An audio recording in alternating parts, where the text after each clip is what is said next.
Na noite de 9 de outubro de 1963, milhares de pessoas dormiam tranquilamente no norte da Itália. A poucos quilômetros dali, a enorme barragem de Vajont permanecia imóvel entre as montanhas. Mas naquela noite, o perigo não estava na barragem. Estava na montanha ao lado dela. Durante anos, moradores da região desconfiavam do Monte Toc. Quando o reservatório começou a ser enchido, a encosta apresentou rachaduras e pequenos deslizamentos. Em 1960, quase 1 milhão de metros cúbicos de rocha já haviam caído no reservatório. A montanha estava se movendo. E eles sabiam disso. Foram instalados instrumentos de monitoramento. Modelos hidráulicos foram construídos. O nível da água subia, era reduzido e subia novamente. E cada vez que o reservatório enchia, a montanha respondia. Em 1962, os movimentos da encosta aumentaram. No verão de 1963, chegaram a mais de 3 centímetros por dia. No início de outubro, quase 20 centímetros por dia. O Monte Toc já não estava apenas dando sinais, estava avisando. Mesmo assim, abaixo da barragem, Longarone continuava viva. Casas iluminadas, bares, famílias em seus quartos. Pessoas que olhavam para aquela enorme parede de concreto e acreditavam estar seguras. Autoridades emitiram avisos e recomendações de evacuação em áreas próximas. Pouco antes do desastre, estradas abaixo da barragem foram restringidas. Mas não houve tempo para salvar a população do vale, porque ninguém compreendia a verdadeira dimensão do que descia pela montanha. Às 22 horas e 39 minutos, o Monte Toc cedeu.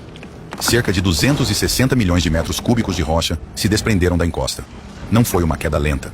Em menos de um minuto, uma parte gigantesca da montanha deslizou para dentro do reservatório de Vajont. Centenas de milhões de toneladas de pedra entraram violentamente no reservatório. A água não tinha para onde ir.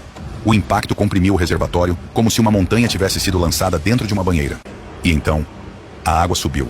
Uma onda monstruosa escalou as paredes do vale. Água, pedras, árvores e ar foram lançados centenas de metros para cima. A onda ultrapassou o topo da barragem. Dezenas de milhões de metros cúbicos de água passaram por cima dela. Do outro lado existia um enorme vazio. E lá embaixo, Longarone. A água então despencou pelo desfiladeiro. A escuridão foi tomada por um rugido. Cerca de 4 minutos depois, a onda alcançou a cidade. Para quem dormia, provavelmente não houve tempo de entender o que acontecia. A massa de água atravessou Longarone com força suficiente para arrancar construções inteiras. Casas desapareceram. Ruas desapareceram. Famílias desapareceram. Pirago, Rivalta, Vila Nova, Faé. Comunidades inteiras foram atingidas. Em Longarone, a destruição foi quase total. Quando amanheceu, o vale parecia outro lugar. Onde antes existiam casas, havia lama, pedras e destroços. A Unesco registra oficialmente 1.910 mortos. Mas existe um detalhe que torna Vajont ainda mais perturbador. Na manhã seguinte, a barragem ainda estava de pé. Ela não havia se rompido. A estrutura de concreto suportou o impacto intacta. A barragem sobreviveu. As pessoas abaixo dela não. E foi aí que a pergunta deixou de ser apenas: como uma catástrofe dessas aconteceu?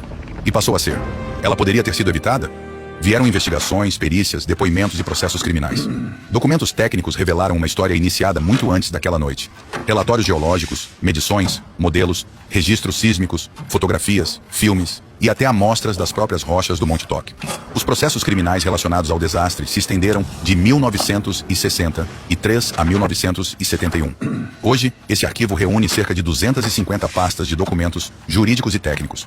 Sua importância foi tamanha que passou a integrar o programa Memória do Mundo da Unesco. Segundo a Unesco, essa documentação foi usada para demonstrar responsabilidade humana na tragédia. Em 2008, o caso também foi classificado pelas Nações Unidas entre grandes desastres relacionados a erros humanos e científicos. Porque Vajont não foi apenas a história de uma montanha que caiu. Foi a história de uma montanha que vinha se movendo. Uma população abaixo dela. Especialistas tentando calcular até onde o perigo chegaria. E um sistema que acreditou que ainda conseguiria controlar aquilo. Até que, às 22 horas e 39 minutos de uma noite de outubro, a natureza mostrou que os cálculos estavam errados. E quase 2.000 pessoas pagaram o preço. A barragem de Vajont continua de pé até hoje. Uma enorme parede de concreto cercada pelo silêncio das montanhas. E talvez seja isso que torne esse lugar tão perturbador.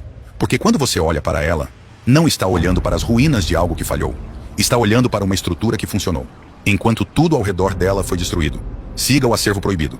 Aqui você conhece histórias reais por outro ângulo, jamais mostrado antes, e que o tempo tentou apagar,